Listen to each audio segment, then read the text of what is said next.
DC Direct's Mad Hatter from Arkham City is probably the biggest joke of a figure I've ever seen. He retailed for just as much as all the other figures, but comes with no accessories, is half the size of everyone else, and has no useful articulation whatsoever due to being pre-posed in the worst pose imaginable. I started working on the figure by stripping the paint off of his face to see what could be done. The eyebrows were my first concern. I wanted him to look more sinister / mischievous, rather than whatever the original intention was. Now, a huge problem with this figure is that the likeness just isn't there, so I figured hiding his face with greasy strings of hair would help with the overall look. I decided to use this picture from Arkham Origins as a base for the face and rework the mouth, brow and hair.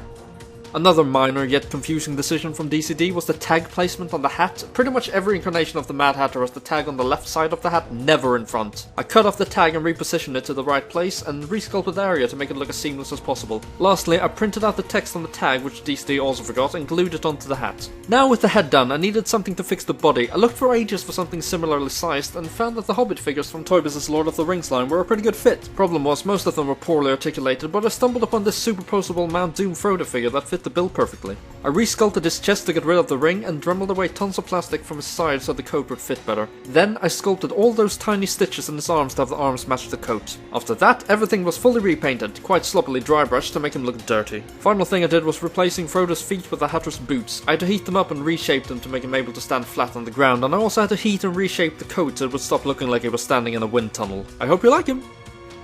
Greetings and salutations, Batman. I'm Jervis, inventor, entrepreneur, and part-time haberdasher.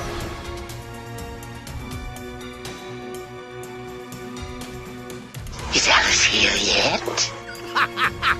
Look back on this, and you will find how madness lurks in every mind. That's always been the trouble, though, hasn't it? No one ever wanted to hear what Jervis had to say. He might as well have been invisible. But now? Oh, now you'll have to pay attention, because you won't have a choice. Oh, fragis de calucale. Oh, fragis de calucale, the Batman's here. It's time to play.